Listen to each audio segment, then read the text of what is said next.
प्यारे बच्चों नमस्कार, कैसे हैं आप सब। I hope you all are fine. चलिए आज की वीडियो को शुरू करने से पहले दो बातें कर लेते हैं। बच्चों, आमतौर पर जब आप माई काऊ या मेरी गाय ये ऐसे निबंध याद करते हो तो दोनों को अलग अलग भाषाओं में अलग अलग याद करते हो, लेकिन हिंदी और इंग्लिश में एक साथ इसे याद करने के बहुत से फ़ायदे हैं। ऐसा करने से आपकी भाषा की समझ भी विकसित होगी, आपकी अंडरस्टैंडिंग डेवलप होगी और साथ ही आसानी से बच्चों को दोनों भाषाओं में ये निबंध और ऐसे जो है वो याद हो जाएगा। मेरा नाम है युद्धवीर टंडन और आप देख रहे हैं आपका अपना मनपसंद YouTube channel.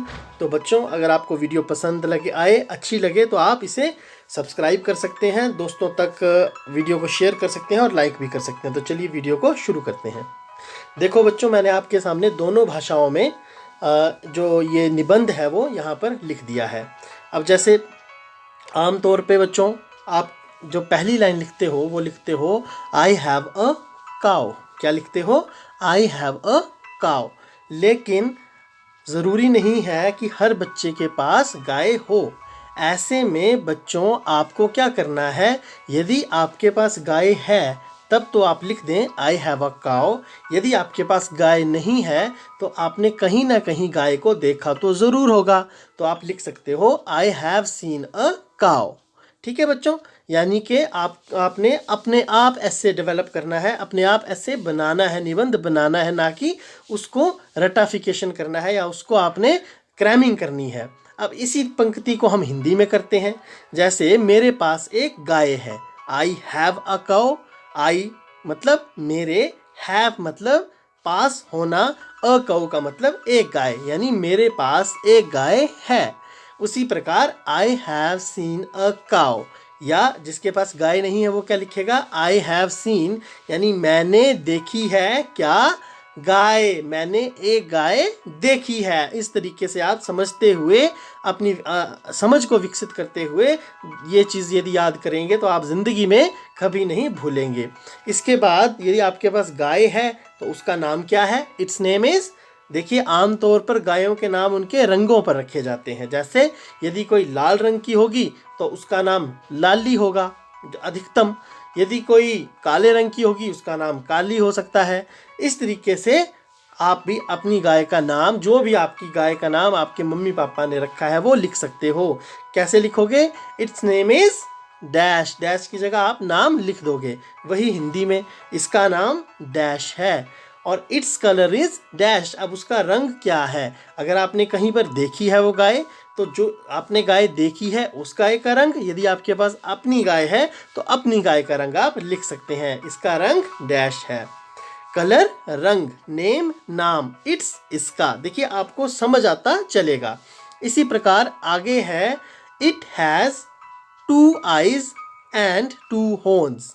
It has two eyes and two horns. इसकी टू आइज दो आंखें, टू हॉर्न्स दो सींग हैं। यानी आपको हिंदी में अलग से याद करने की ज़रूरत नहीं पड़ेगी, इंग्लिश में याद करने से ही आपको हिंदी में भी याद हो जाएगा, वो भी अच्छी समझ के साथ। It has 4 legs and 4 teeth। इसकी 4 टांगे व 4 थन हैं। It has a big body. इसका शरीर बहुत बड़ा होता है। It has a big body. इसका शरीर बहुत बड़ा होता है। अगला है it eats grass. Body means शरीर। ऊपर आप ध्यान से देखते चले, मैं आपको साथ साथ में बता भी रहा हूँ, तो आपने इस चीज़ को समझते हुए आगे चलना है। जैसे आपको मैं यहाँ पर बताते हुए चलता हूँ। जैसे देखो, नेम तो नाम आ गया, कलर रंग आ गया, आइज टू आइज मतलब दो आंखें, टू हॉर्न्स दो सींग, 4 legs 4 टांगे, 4 teeth 4 थन। टीट्स होते हैं थन। इट हैज़ अ बिग यानी बड़ा, बॉडी मीन्स शरीर। ठीक है, it has a big body. आगे है इट ईट्स ग्रास। ईट्स मतलब खाती है, ईट्स मतलब खाती है, ग्रास यानी घास, यह घास खाती है। आगे है इट गिव्स अस मिल्क। यह गिव्स मतलब देती है, अस मतलब हमें, और दूध मिल्क, ठीक है। It gives us milk. It is a very useful asset. Useful asset, यह एक बहुत ही उपयोगी एसेट है, यह बहुत उपयोगी है, ठीक है।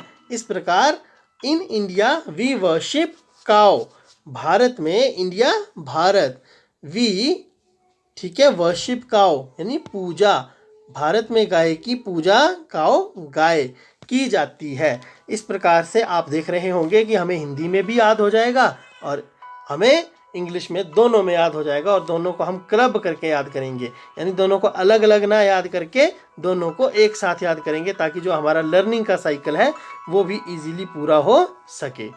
इसके बाद आगे चलते हैं बच्चों। अब आपको ये गाय दिख रही होगी, है ना। अब क्या करोगे बच्चों, आपने अभी जो सीखा है उसी के आधार पर आप गाय का ऐसे खुद लिखोगे बिना देखे, यानी डेवलप करोगे। जैसे देखे कैसे करते हैं, देखिए सबसे पहले हमने क्या बोला था, आई हैव अ काउ। अब ये हमारे पास एक गाय है, ठीक है। इसके बाद आप इस तरीके से अगली लाइन है, इट हैज़ 2 आईज, आप देख पा रहे होंगे, है ना, इसकी 2 आंखें हैं, ठीक है। इस तरीके से आप देखिए, इसकी 2 आंखें हैं, 1 और 2, है ना। इसके 2 सींग हैं, ठीक है। इसकी 4 टांगे हैं, ठीक है, 4 थन है, एक थन पीछे की तरफ होता है वो दिखाई नहीं दे रहा है, ठीक है। इसके बाद it has a big body, ठीक है। जो जो आपको याद आता चलता है वो आप लिख सकते हो, ठीक है। इट ईट्स ग्रास, ये क्या खाती है, हरा घास। गाय क्या खाती है, हरा घास। इस तरीके से हरा घास आप लगा सकते हो, ठीक है।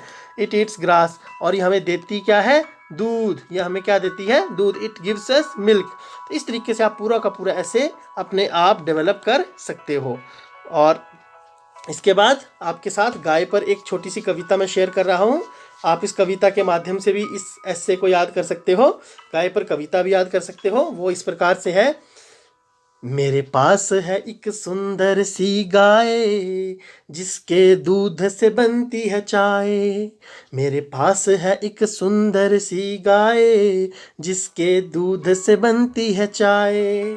हरी हरी गीली घास ही ये खाए, गोबर से इसके हम उपले बनाए।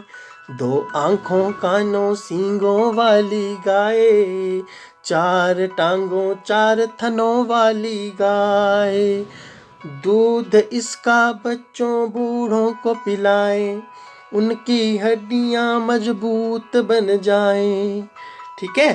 भारत में सब इसको माता कह के बुलाएं, पूजा करें इसकी रोटी भी खिलाएं।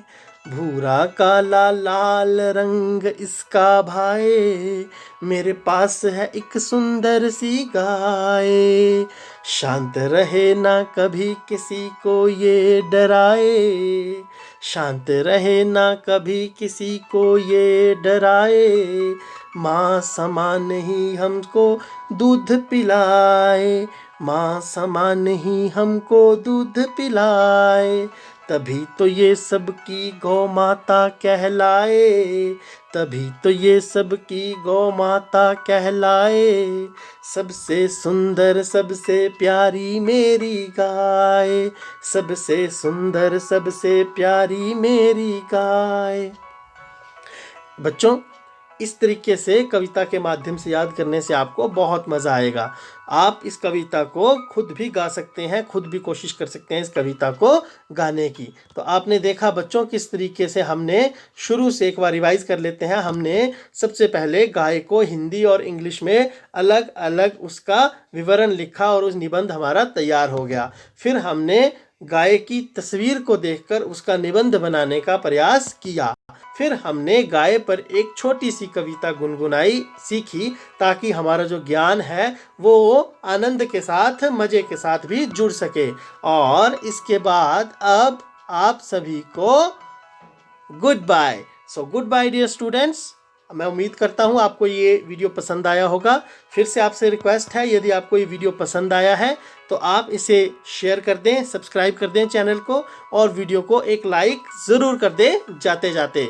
विल मीट अगेन बच्चों, फिर से मिलेंगे दोबारा अगली किसी और मज़ेदार वीडियो में। यदि आप किसी खास विषय पर कोई वीडियो बनवाना चाहते हैं तो आप लिख सकते हैं, उस पर वीडियो बना दी जाएगी। Thank you so much. जय हिंद। Have a nice day.